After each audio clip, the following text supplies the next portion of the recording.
2025-26 में क्या नए ट्रेंड्स आने वाले हैं?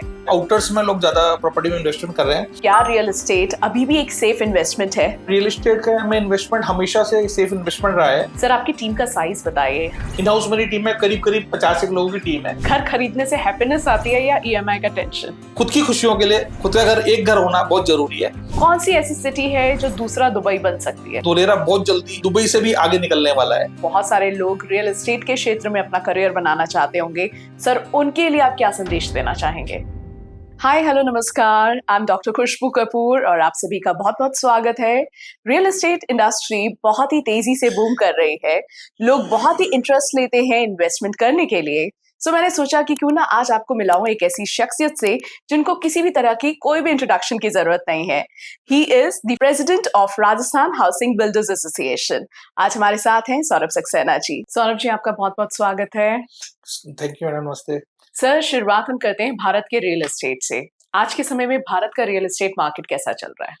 मैडम, रियल एस्टेट का मार्केट ओवरऑल हमेशा ही बहुत अच्छा रहा है और जैसा कि अपन देख रहे हैं पिछले 4-5 साल का अपन सिनेरियो देखते हैं तो जो एप्रिसिएशन प्रॉपर्टीज में आ रही है, मतलब सबसे अच्छा रिटर्न प्रॉपर्टीज ही दे रही है। तो रियल एस्टेट का मार्केट तो सदाबहार बहुत अच्छा रहता है। कहीं कहीं जगह पे थोड़ा सा एप्रिसिएशन अमाउंट कम मिलता है और कहीं बहुत तेजी से मार्केट बूम करता है। बाकी रियल एस्टेट ओवरऑल जो अपन देखते हैं हम लोग, मतलब जो हम ऑब्जर्व कर रहे हैं, रियल एस्टेट मार्केट सदाबहार मार्केट है। राइट। सर, आपसे मैं ये जानना चाहूंगी कि 2025-26 में आपको क्या लग रहा है कि क्या नए ट्रेंड्स आने वाले हैं, स्पेशली राजस्थान के रियल एस्टेट मार्केट में? मैडम, रियल एस्टेट में अगर अपन देखें, जैसे जयपुर की बात करें अपन, तो जयपुर में प्रॉपर्टीज की रेट इतनी बढ़ गई है कि आज मीडियम क्लास फैमिली के लिए प्रॉपर्टी खरीदना एक बहुत मतलब आसान काम नहीं रह गया है। तो जो हम लोग देख रहे हैं जनरली आजकल क्या है, आउटर्स में लोग ज्यादा प्रॉपर्टी में इन्वेस्टमेंट कर रहे हैं क्योंकि आउटर्स में ही प्रॉपर्टी का एप्रिसिएशन बहुत अच्छा मिल रहा है। तो अगर अपन मार्केट की बात करें तो ओवरऑल जो रिंग रोड के अंदर अंदर का हमारा एरिया है उसमें प्रॉपर्टीज बहुत ज्यादा अप्रिशिएट कर चुकी है। पिछले 2 से 3 सालों में बहुत तेजी से मार्केट बढ़ा है और अब इन्वेस्टमेंट के पॉइंट ऑफ व्यू देखें तो रियल रिंग रोड से हम लोग बाहर लोग वक्त जा रहे हैं। इन्वेस्टमेंट आसपास हो रहा है जयपुर के आसपास में।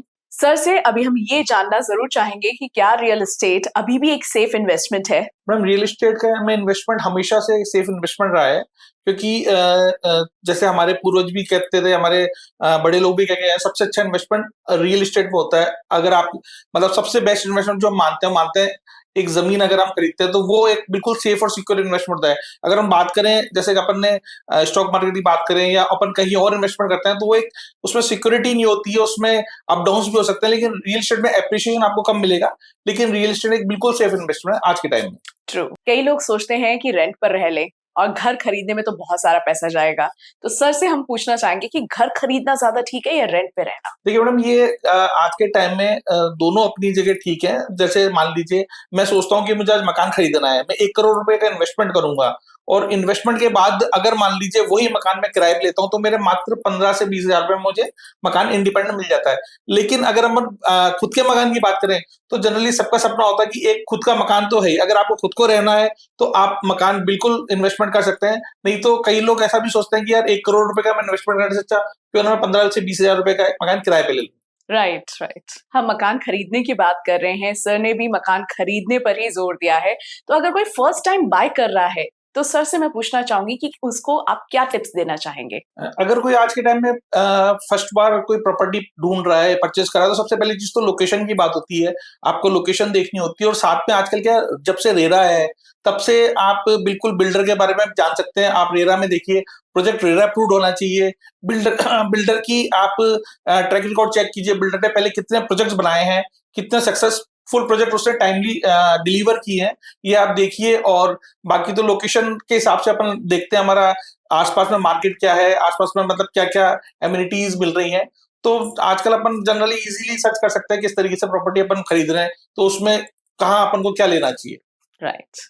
जैसे कि मैंने आपको पहले भी बताया था कि sir Rajasthan housing builders association के प्रेसिडेंट हैं। तो सर से हम ये जानना चाहेंगे कि इसकी शुरुआत कहाँ से हुई? मैम, एक्चुअल में क्या मैं पिछले 12 से 15 सालों से रियल एस्टेट में काम कर रहा था और कई सारे बिल्डरों के साथ मैंने काम किया। फिर एक हमारे कोई सवेरा हाउसिंग के नाम से एक बिल्डर थे, महल आंगन प्रोजेक्ट था उनका, उनके साथ में उन्हीं के ऑफिस में बैठ के मैंने काम चालू किया था। तो मेरे को कई सारे बिल्डरों ने अप्रोच किया। जैसे दूसरा बिल्डर तो वो आया कि यार हमारे साथ भी काम करो, 3-4 बिल्डरों ने मेरे को अप्रोच किया कि आप हमारे आओ, हम आपको अच्छा पैकेज देंगे। तो रियल एस्टेट में जनरली होता क्या है कि सैलरी पर या पैकेजेस पे काम करना मेरे ख्याल से कोई करता नहीं है, क्योंकि रियल एस्टेट में आदमी पैसा कमाने आता है और कोई 1 लाख 2 लाख की सैलरी पर वैसे भी मेरे ख्याल से करना नहीं चाहिए, जो मेरी सोच है। तो मैंने सब बिल्डर्स को एक बार बुलाया और बिठाया, तो मैंने उनसे यही कहा कि क्यों ना अपन ऐसा करें, एक एसोसिएशन बना लेते हैं।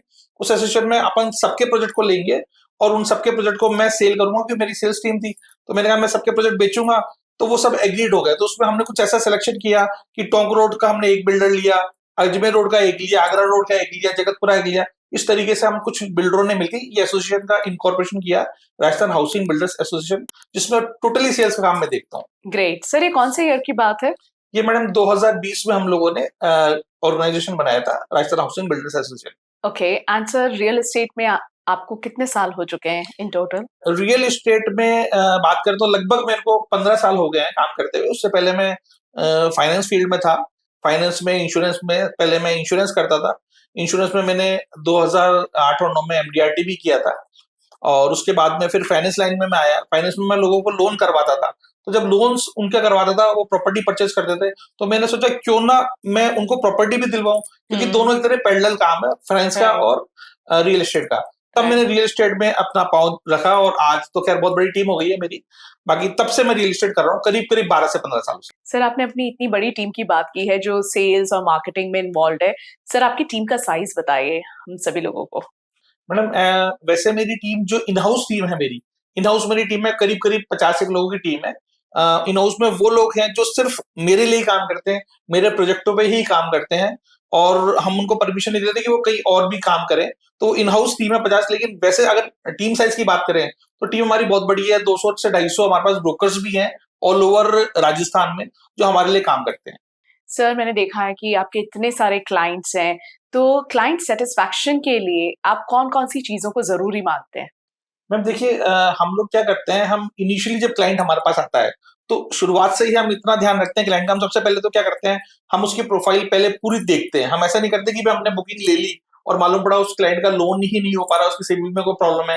तो पहली चीज तो उसमें भी क्लाइंट नाराज हो जाता है कभी कभी। तो हम पहली चीज तो क्या करते हैं, क्लाइंट की प्रोफाइल पूरी चेक करते हैं।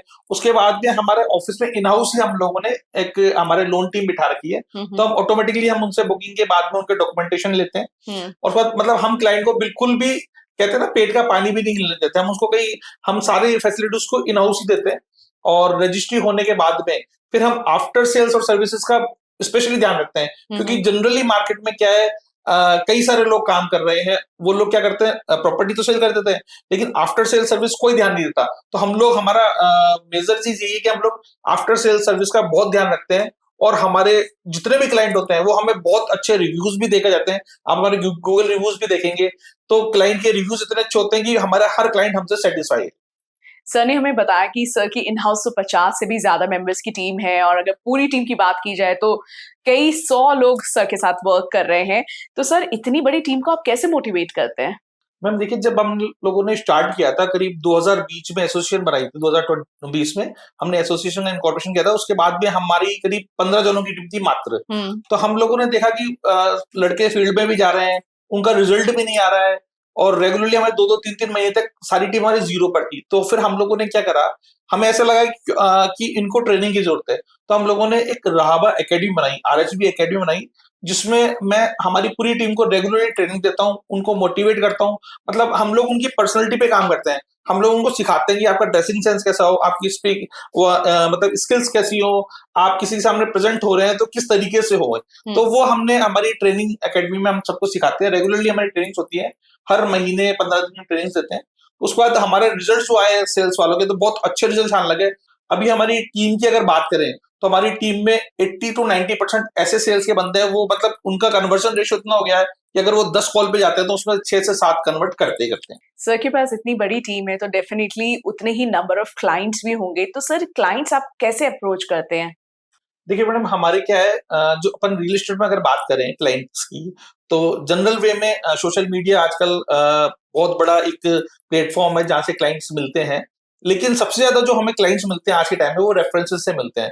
आज हमारे जितने पुराने क्लाइंट्स हैं वो इतने ज्यादा हमसे सेटिस्फाई हैं, इतने ज्यादा खुश है कि हम हर क्लाइंट से 2 रेफरेंस मांगते हैं मिनिमम, और मेरे ख्याल से हर क्लाइंट हमें कोई 3 रेफरेंस देता है, कोई 4 रेफरेंस देता है। हम लोग जो मेजरली काम कर रहे हैं वो रेफरेंस कर रहे हैं। हमारा कोई भी नया प्रोजेक्ट लॉन्च होता है तो हम लोग क्या करते हैं, हम पुराने क्लाइंटों को अप्रोच करते हैं, उनको हम बताते हैं। तो हमारा ये मान के चलिए 20 से 25% माल तो हमारे पुराने क्लाइंट ही ले लेते हैं, वो क्योंकि उनको मालूम है, वो हम पे विश्वास करते हैं। हमारा पास्ट एक्सपीरियंस इतना अच्छा रहा है कि हमें ज्यादा मेहनत नहीं करनी पड़ती। सर के पास क्लाइंट्स सोशल मीडिया से भी आते हैं, most of the clients sir के पास रेफरेंसेस के थ्रू आते हैं। सो मैं सर से अब ये जानना चाहूंगी कि क्लाइंट्स के लिए सर क्या फैसिलिटीज प्रोवाइड करते हैं। क्लाइंट्स की बात करें मैडम, तो हमारे जनरली हम लोग क्या करते हैं, क्लाइंट को हम लोग ऑफिस तक इनवाइट करते हैं। ऑफिस से हमारी ऑफिस की 2-2 कैब्स हैं। क्लाइंट को हम गाड़ी में ले जाते हैं, प्रॉपर प्रोजेक्ट विजिट कराते हैं, उसको पूरा अंदर से दिखाते हैं, जो भी हम उसको सारी एमिनिटीज के बारे में हमारा सेल्स वाला बंदा समझाता है। फिर वापस ऑफिस लाके मीटिंग करते हैं। कुछ क्लाइंट्स ऐसे भी होते हैं जो कहते हैं कि यार हम लोग आ नहीं सकते, हमारा टाइम नहीं है, तो हम उनको वीडियो कॉल पे पूरी प्रोजेक्ट की विजिट कराते हैं और हमारा सेल्स का बंदा उनके घर चल जाता है पूरा समझाने।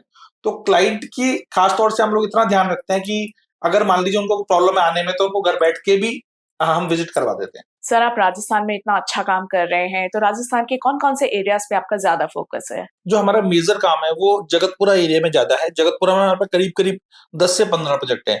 लेकिन अभी जो जगतपुरा में डेवलपमेंट की बात करें तो इतनी तेजी से डेवलपमेंट हो रहा है, प्रॉपर्टी रेट बहुत तेजी से बढ़ रही है। इसलिए हम थोड़ा सा आउटर में भी अब हम लोगों ने काम चालू किया। जैसे चाकसू में हमने एक स्कीम लॉन्च करी है, प्लॉट की स्कीम लॉन्च करी है। खाटू श्याम जी में हम एक स्कीम खत्म कर चुके हैं, हमने करीब 1.5 से 2 साल पहले लॉन्च करी थी एक स्कीम, वो हम खत्म कर चुके हैं। खाटू श्याम जी हमने दूसरी स्कीम लॉन्च कर दी है। साथ ही साथ में हम अभी अजमेर रोड पर भी जा रहे हैं, किशनगढ़ के पास में गाँव है, वहां पर भी हमारी नई स्कीम्स आने वाली है।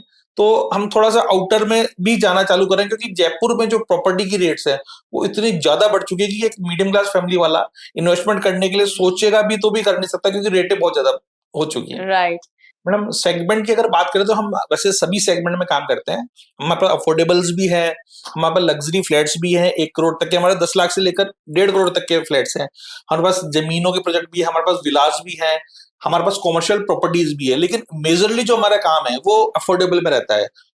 मतलब अफोर्डेबल में क्या होता है, हमारी सेल्स टीम का भी रहता है ना कि भाई रेगुलरली वो लोग काम कर रहे हैं तो उनके हर महीने जीरो ना रहे, उनके कन्वर्जन हो। तो मीडियम क्लास फैमिली का जो हम मानते हैं एंड यूजर बेस जो मार्केट है उसको हम कैश करते हैं। मतलब अफोर्डेबल में मेजर हमारा काम है। और अब सर से जानते हैं कि सर प्लॉट्स में डील करते हैं ज्यादा, फ्लैट्स में करते हैं, विलास में करते हैं, सर किस में ज्यादा डील होती है। मैडम देखिए क्या है, मार्केट के हिसाब से वैसे आप सभी चीजों में डील करते हैं, लेकिन मेजरली हम लोग फ्लैट में डील करते हैं।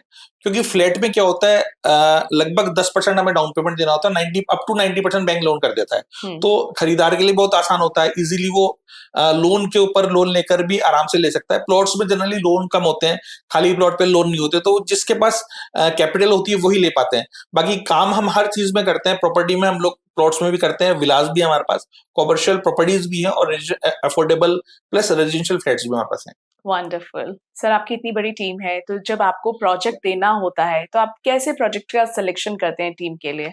मैडम देखिए क्या होता है, हमारी जो टीम है, हमारी टीम के कुछ कोर मेंबर्स हैं, उसमें क्या होता है वो लोग खुद प्रोजेक्ट सेलेक्ट करते हैं। मतलब हम क्या करते हैं, हम लोग खुद ना सेलेक्ट करके हमारी टीम को ये हमने जिम्मेदारी दे रखी है कि आप ही प्रोजेक्ट सेलेक्ट करें। तो हमारी टीम क्या है, वो खुद फील्ड में जाती है, वो अच्छा प्रोजेक्ट लगता है तो ऑटोमेटिकली हमारे पास आके कहते हैं सर ये प्रोजेक्ट है, इसकी डिटेल्स हैं, ये रेट्स हैं। तो उसमें उनको हर सेल पे कुछ ना कुछ मिलता ही मिलता है। मतलब वो प्रोजेक्ट उनकी तरफ से आया हुआ होता है, उनके वो अंडरराइट करके देते हैं हमें, तो हमारा काम भी आसान हो जाता है। दूसरी चीज, हम लोग प्रोजेक्ट वो लेते हैं जिसमें हमें ऐसा लगता है कि हमारी टीम अच्छा बेच पाएगी, रेगुलरली उनकी सेल आ पाएगी। तो मेजरली तो हमारा जो काम है वो अफोर्डेबल का ही है। अभी मार्केट के हिसाब से हम लोगों ने थोड़ा सा हाई रेंज में हम आए हैं, मतलब लग्जरी हम लोग बेचना चालू किया है। तो जनरली हमारी टीम और हम सब मिलकर डिसाइड करते हैं कि हमें कौन सा प्रोजेक्ट लेना है, कौन सा हम बेच पाएंगे। करेक्ट।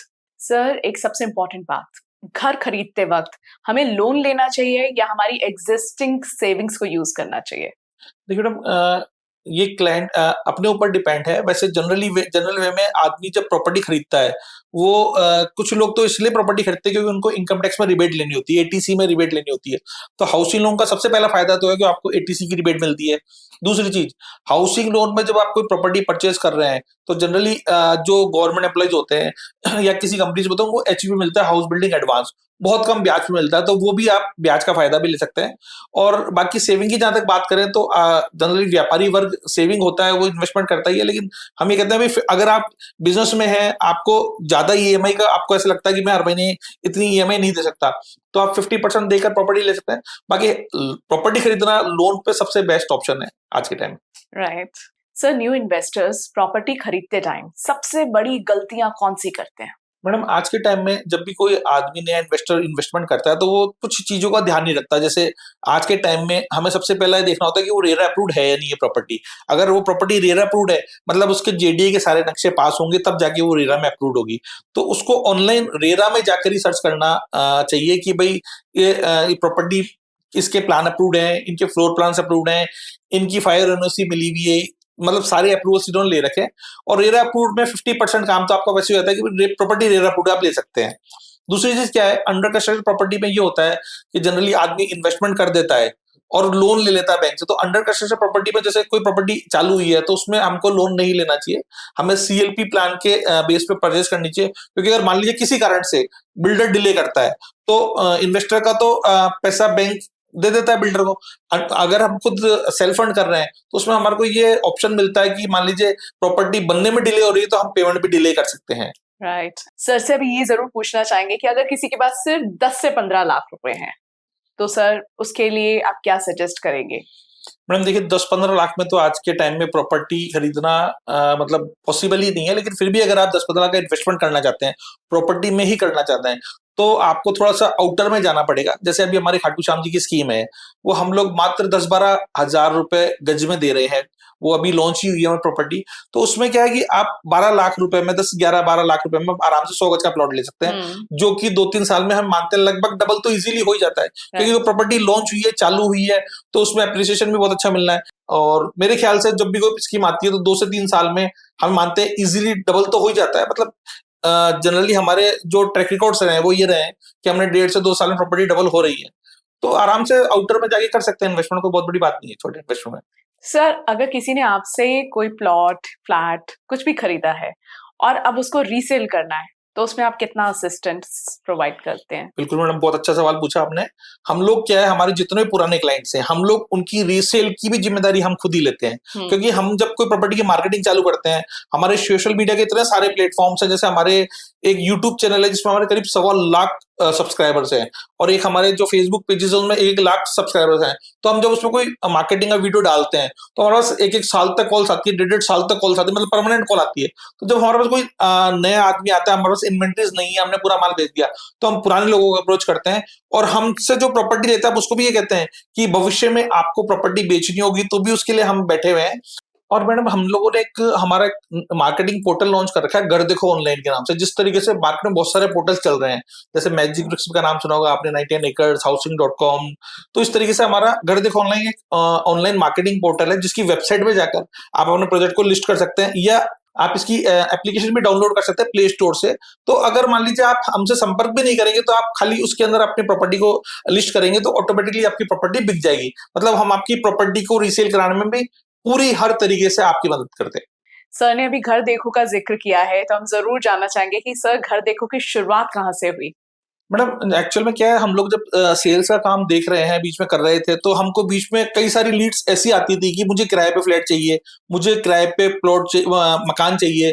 तो हम लोगों ने सोचा क्यों ना हम कुछ ऐसा करें कि वो जो किराए पे लेने वाले हैं उनके लिए भी हम कुछ सहायता कर पाए। साथ में हमारे कुछ ऐसे भी लोग आते थे, कहते थे साहब आपकी प्रॉपर्टी तो मैंने ली है, लेकिन मेरा एक मकान है वो मुझे बेचना है। तो हम लोगों ने सोचा क्यों ना एक ऐसा पोर्टल बनाया जाए जिससे कि आदमी कोई भी अपनी प्रॉपर्टी अगर बेचना चाहता है, किराए पे देना चाहता है, या कोई खरीदना चाहता है या किराए पे लेना चाहता है, तो उसके लिए हम लोगों ने घर देखो ऑनलाइन, हमारे दिमाग में ऐसा ख्याल है कि हम क्यों ना ऐसा एक ऑनलाइन मार्केटिंग पोर्टल बनाए। तो हमने घर देखो ऑनलाइन बनाया, जिससे हर आदमी को फायदा मिलता है, वो अपनी हर प्रॉपर्टी को उसमें लिस्ट कर सकता है। प्लस सबसे खास बात क्या है घर देखो ऑनलाइन की, हम इसमें किसी तरह का कोई भी चार्ज नहीं करते हैं। आप घर देखो ऑनलाइन में अपनी प्रॉपर्टी को फ्री लिस्ट कर सकते हैं। आपको कुछ खरीदना तो आप फ्री ही उसमें जाके एक्सेस कर सकते हैं। आपको सेलर का नंबर भी मिल जाएगा, वहां से आपको कोई 1 रुपए भी चार्ज नहीं करना पड़ेगा। Actually great. सर एक बहुत ही नॉर्मल सवाल है, घर खरीदने से हैप्पीनेस आती है या ईएमआई का टेंशन? देखिए मैडम, नॉर्मल सवाल तो नहीं है, सवाल तो बहुत अच्छा सवाल है। देखिए घर खरीदने से ईएमआई की टेंशन आती है, और नो डाउट बिल्कुल आती है, लेकिन खुद का घर होता है वो एक खुशी भी होती है। तो देखिए हर आदमी चाहता है उसका खुद का घर हो, हर फैमिली चाहती है, हर वाइफ चाहती है कि उसका खुद का घर हो, क्योंकि किराए के मकान में क्या होता है, हम कुछ भी सोचते हैं कि हमें इसमें कुछ ये करवाना है, डेवलपमेंट करवाना है, अलमारीज बनवानी है, कुछ डेकोरेशन करना है, तो वो किराए का ही मकान होता है। तो इसलिए खुद की खुशियों के लिए खुद का घर, एक घर होना बहुत जरूरी है। बाकी ईएमआई तो देखिए मैडम, ईएमआई देने से कई सारे फायदे हैं, आपको इनकम टैक्स में रिबेट मिल रही है, और आपका खुद का मकान 10 साल, 12 साल, 15 साल बाद आपका खुद का मकान हो जाता है। सो ट्रू, बिल्कुल। सर, रियल एस्टेट में दुबई जैसे कि बहुत फेमस है, लेकिन अगर हम इंडिया की बात करें तो कौन सी ऐसी सिटी है जो दूसरा दुबई बन सकती है? देखिए मैडम, वैसे अगर अपन इंडिया में बात करें तो गुड़गांव आपने देखा होगा बहुत ज्यादा एप्रिशिएट हो चुका है। वहां पर प्रॉपर्टियां तो इस तरीके से बढ़ रही है, मतलब मेरे को ऐसा ध्यान है 4 से 5 साल पहले जो प्रॉपर्टी 10 लाख रुपए की थी, वो आज 1.5 से 2 करोड़ रुपए की रेट में मिल रही है। लेकिन हमारा जैसे कि गवर्नमेंट का भी विजन है, गवर्नमेंट क्या कर रही है, धोलेरा जो सिटी है गुजरात में, उसको बिल्कुल दुबई की तर्ज पर बना रहे हैं। और मेरे को ऐसा लगता है कि वो सिटी का डेवलपमेंट जब होगा, वो दुबई से भी कई कई गुना आगे निकल जाएगा। तो हमारे देश के जो प्रधानमंत्री मोदी जी है, उनका सपना है धोलेरा को दुबई से भी आगे ले जाना। तो दुबई की अगर बात करें, कंपेयर करें, तो मेरे ख्याल से धोलेरा बहुत जल्दी दुबई से भी आगे निकलने वाला है, डेवलपमेंट के बात के मतलब डेवलपमेंट की बात करें तो। सर ने इतने सारे ऑनलाइन प्लेटफॉर्म्स की बात की। सर, इतने सारे जो ऑनलाइन हाउसिंग के लिए प्लेटफॉर्म्स हैं, क्या उनकी वजह से ब्रोकर का रोल खत्म हो गया है? मैडम देखिए, ब्रोकर की बात करें तो आज के टाइम में ब्रोकर भी रजिस्टर्ड ब्रोकर बन गया है। रेरा ने क्या किया है, अगर आप रियल एस्टेट में काम करने जाते हैं तो रेरा क्या करता है, रेरा कहता है पहले आप हमारे यहाँ रजिस्ट्रेशन करवाइए। रेरा भी एक ब्रोकर को एक लाइसेंस देता है कि वो प्रॉपर्टी बेच सके। उसके बाद उनको ट्रेनिंग भी मिलती है कि आप 2 या 3 दिन की ट्रेनिंग लीजिए और आप प्रोफेशनल ब्रोकर बन के माल बेचिए। जनरली पहले क्या होता था, ब्रोकर्स लोग जाते थे, उन्होंने कोई प्रॉपर्टी बेची, क्लाइंट ने डायरेक्ट बिल्डर को अप्रोच कर लिया, उनको उनकी ब्रोकरेज नहीं मिल पाती थी। लेकिन इस आज के टाइम में रेरा भी बहुत ज्यादा एग्रेसिव हो गया है। वो जिम्मेदारी लेता है कि अगर ब्रोकर ने कोई प्रॉपर्टी बिकवाई है और वो रजिस्टर्ड ब्रोकर है, तो उसका ब्रोकरेज किसी तरीके से बिल्डर खाए नहीं या उसका डूबे नहीं। तो ब्रोकर का कोई भविष्य वाली बात ही नहीं है। ब्रोकर तो हमेशा से आज तक काम करता हुआ है, और मेरे को नहीं लगता कि ऑनलाइन प्लेटफॉर्म से ब्रोकर का काम खत्म होता है। करेक्ट। सर, रेरा के नियमों ने इंडस्ट्री को कैसे चेंज किया है? मैडम देखिए, रेरा जब से आया है तब से थोड़ा सा बिल्डर भी डरने लगा है। पहले क्या होता था, जनरली बिल्डर क्या करता था, कोई भी आदमी बिल्डर बन जाता था। मान लीजिए कोई जमीन है, उसने टोकन दिया, उसने बेचना चालू कर दिया। आज के टाइम में जब से रेरा है, तब से क्या होता है, पहले आपको प्रॉपर्टी खरीदनी पड़ती है, कंपनी के नाम रजिस्ट्री करवानी पड़ती है, प्लस सारे अप्रूवल्स लेने पड़ते हैं, पूरी बिल्डिंग की फ्लोर से अप्रूवल लेने पड़ते हैं, आपको फायर एनओसी, सब एनओसीज लेनी पड़ती हैं, और सब अप्रूवल्स मिलने के बाद में ही आप रेरा रजिस्टर्ड करवाते हैं। तो रेरा रजिस्टर्ड होने का मतलब है आपकी प्रॉपर्टी पे किस तरह की कोई लायबिलिटी नहीं है। तो बहुत ज्यादा चेंजेस आया, बहुत ही ज्यादा सुधार हुआ है रियल एस्टेट में, तो बहुत बड़ा बदलाव आया रेरा आने से। Wow, that's really wonderful. Sir, एक रियल एस्टेट एजेंट के लिए सबसे इंपॉर्टेंट स्किल्स क्या-क्या है? देखिए मैडम, रियल एस्टेट एजेंट की बात करें तो आज के टाइम में हर 10वां 11वां आदमी प्रॉपर्टी बेच रहा है। आज पान की थड़ी पे, चाय की थड़ी पे भी कोई आदमी बैठा है, वो भी प्रॉपर्टियां दिखाता है, बेचता है। लेकिन हम as a professional real estate अगर हम एजेंट हैं, तो सबसे बेसिक चीज जो हमें चाहिए वो क्या चाहिए, हमारी पर्सनैलिटी, मतलब हम लोग खुद को बेच रहे हैं, हमें पहले अपने ऊपर काम करना होता है। हम लोग हमारी टीम को भी सिखाते हैं कि पहले आप अपने ऊपर काम कीजिए, आपकी पर्सनैलिटी को डेवलप कीजिए, इनर साइड आउटर साइड, आप क्या पहन रहे हैं, आप किस तरीके से आप क्लाइंट के पास जा रहे हैं, आपकी बॉडी लैंग्वेज क्या है, आपकी स्पीकिंग स्किल्स कैसी है। तो सबसे मेन चीज है, ट्रेनिंग बहुत जरूरी होती है। तो आप कोई भी चीज बेच रहे हैं, सेल्स कर रहे हैं, तो उसके लिए पहले आपको अपने आप को तैयार करना पड़ता है। ये स्किल्स बहुत जरूरी होती है, रियल एस्टेट में स्पेशली। राइट। सर, जैसे कि किसी ने अगर कोई फ्लैट खरीदा है, अब वो वहां पर रह नहीं रहा है और वो बिल्डिंग बनी हुई है और बिल्डिंग आप मान लीजिए 50% ऑक्यूपाइड है, तो क्या मेंटेनेंस उसको भी देना पड़ेगा जो नहीं रह रहा है? मैडम देखिए, जब अपन वहां पर मान लीजिए 50% लोग भी रह रहे हैं, तो सोसाइटी तो वहां पे होगी, सोसाइटी चलेगी भी, वहां पे खर्चे भी होंगे रेगुलरली। मान लीजिए कोई सिक्योरिटी गार्ड है, लिफ्ट, कॉमन लिफ्ट्स वगैरह चल रही हैं, कॉमन बिजली है, कॉमन सफाई है, तो मेंटेनेंस तो मेरे ख्याल से सबको देनी पड़ेगी, तभी सोसाइटी चल पाएगी। तो रहना नहीं रहना एक अलग चीज है, लेकिन मेंटेनेंस तो आपको देनी पड़ेगी, डे 1 से देनी पड़ेगी, जिस दिन से लोग वहां पर रहना चालू कर रहे हैं। सर मैंने सुना है कि जैसे बिल्डिंग 100 इयर्स की लीज पर होती है और फिर वो कोलैप्स कर देते हैं, दोबारा बनाते हैं। सर ये क्या है ये? मैम देखिए, एक्चुअल में क्या होता है, एक तो होती है फ्री होल्ड प्रॉपर्टी और एक होती है लीज होल्ड प्रॉपर्टी। तो फ्री होल्ड प्रॉपर्टी तो एक्चुअल में क्या होता है, 99 की जो लीज जमा होती है, जेडीए लीज लेता है, वो ऑटोमेटिकली रिन्यू जाती है। तो प्रॉपर्टी तो कोलैप्स वगैरह तो एक सेकेंडरी चीज है। अभी अगर अपन जयपुर शहर की बात करें, जयपुर में फ्लैट्स का कल्चर ही अभी आया है, मेरे ख्याल से 30 साल, 40 साल, 50 साल ही हुए होंगे मेजरली जहां पर फ्लैट्स आए हैं। बड़े जैसे सी स्कीम है या राजा पार्क है। और अगर अपन बात करें कि अगर बिल्डिंग की एज कितनी है, 19 ईयर से 100 ईयर, तो उसमें जनरली क्या होता है, जो बड़ी मेट्रोपॉलिटन सिटीज में जो हो रहा है वो ये हो रहा है, जैसे बॉम्बे में कोई बिल्डिंग बन जाती है 19 ईयर या 100 साल के बाद आपको ऐसा लगता है कि बिल्डिंग बहुत कमजोर हो गई है, तो बिल्डर क्या करता है, बिल्डर जो भी वहाँ रेजिडेंट्स लोग रह रहे हैं उनको एक ऑप्शन देता है कि आप एक काम करो, आप हम इस बिल्डिंग को दोबारा से रिनोवेट करेंगे, पूरा दोबारा बनाएंगे।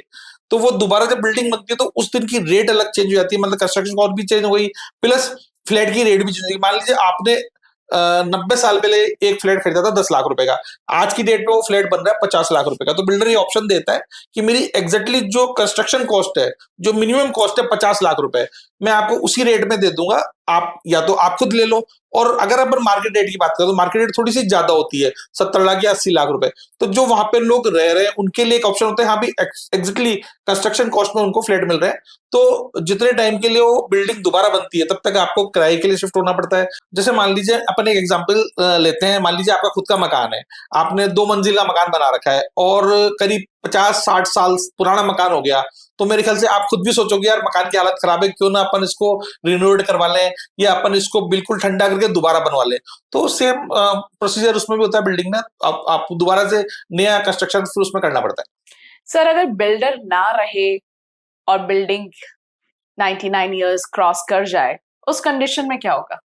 मैंने देखिए, पहली चीज तो 99 ईयर्स का कोई एक बेंचमार्क नहीं है कि उसके बाद भी हो। जब भी आपको ऐसा लगता है कि बिल्डिंग बहुत कमजोर हो रही है, तो वहां जो सोसाइटी है, सोसाइटी वाले लोग डिसीजन लेंगे, या फिर वो जो भी लोग वहां पे रह रहे हैं वो सब मिलकर डिसीजन लेंगे और उस बिल्डिंग को दोबारा बना सकते हैं। लेकिन अभी तक ऐसा कुछ देखने में जयपुर शहर में नहीं आया है। राइट। बॉम्बे में, कलकत्ता में, मद्रास में वहां बिल्कुल यही होता है, वहां पे जनरली बिल्डर ही बनाता है।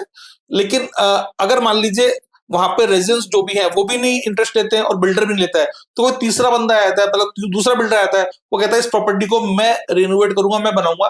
तो उसमें हो सकता है उसका भी कुछ प्रॉफिट हो रहा हो, कुछ उसको भी मार्जिन मिल रहे हो। बाकी अभी जयपुर में देखते हैं क्या होता है। जनरल वे में तो ये होता है कि प्रॉपर्टी अगर बहुत ज्यादा खराब हो रही है तो हमें उसको दोबारा से रिनोवेट करना ही पड़ेगा। राइट।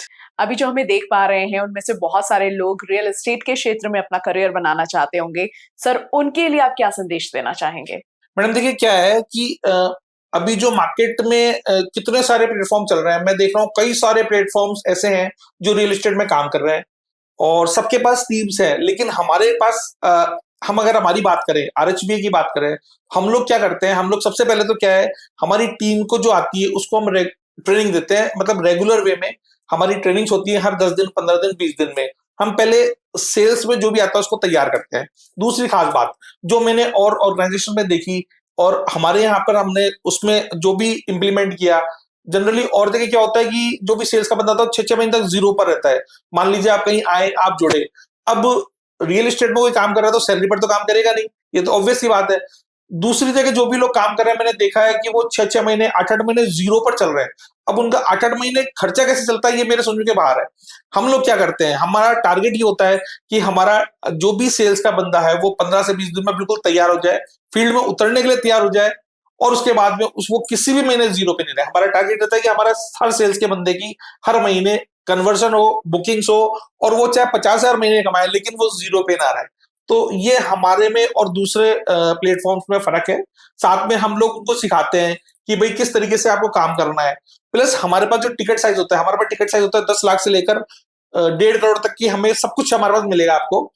मान लीजिए कोई आदमी खरीदने आया है, किसी ने हमारे आईवीआर पे कॉल भी किया है, तो उसको कुछ ना कुछ तो चाहिए। हो सकता है उसको 10 लाख का चाहिए हो, या हो सकता है उसका बजट हो 20 लाख का, 50 लाख का। हमारे पास सब कुछ चीज अवेलेबल है, मतलब हम ये टारगेट बना के चलते हैं कि कोई हमारे पास आ रहा है तो मान के चलिए उसकी कोई ना कोई जो भी नीड है वो हम पूरी कर पाए। और उसके बावजूद भी कोई आता है, उसको हमारे को प्रोजेक्ट पसंद भी नहीं आते हैं, तो हमारे सेल्स वाले को हम एक ही चीज सिखाते हैं कि जो भी आपका क्लाइंट है उसके अंदर नीड पैदा करो। हमारा बेसिक जो कॉन्सेप्ट है वो एक क्लाइंट की नीड पैदा करो। कैसे नीड पैदा करेंगे? मतलब अगर कोई किराए पे आया रह रहा है तो हम उसको पूछते हैं भाई आपका किराया कितना दे रहे हो, वो कहता है मैं 8 से 10 हजार रुपए किराया दे रहा हूँ। तो हम उसको एक ही चीज सिखाते हैं कि आप 8 की जगह 10 की जगह आप 15 हजार रुपए किस्त देके आप खुद का मकान क्यों नहीं लेते, क्योंकि हमारे पास अफोर्डेबल है, बहुत छोटी टिकट साइज के फ्लैट्स हैं। तो हमारी टीम को हम प्रॉपर ट्रेनिंग देते हैं। दूसरी चीज, हमारे यहाँ पे जो फैसिलिटीज है साइट विजिट की, किसी भी ऑर्गेनाइजेशन में नहीं है, वो हम लोग देते हैं। हमारी कंपनी की 2-2 कैब्स हमने लगा रखी है जिसपे आप विजिट करवा सकते हैं। और हमारे यहाँ पर आज तक जो हमारे पिछले 6 से 7 साल का हम रिकॉर्ड की बात करें तो हमारे यहाँ हर सेल्स का बंदा हजारों में नहीं लाखों में कमाता है। तो मैं आप सभी को इनवाइट करना चाहूंगा कि आप भी एक बार आइए।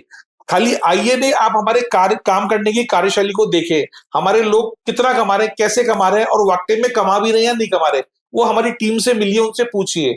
तो मैं आप सभी को इनवाइट करना चाहूंगा जो भी रियल एस्टेट क्षेत्र में अपना करियर बनाना चाहते हैं, वो एक बार राजस्थान हाउसिंग बिल्डर एसोसिएशन में आइए और हमारे पूरे काम करने के तरीकों को देखिए, हमसे जुड़िए और अपने भविष्य को उज्जवल बनाइए। और अपने करियर के लिए अगर आप कुछ ढूंढ रहे हैं तो हमसे जुड़कर अपना करियर भी बहुत अच्छा बनाइए।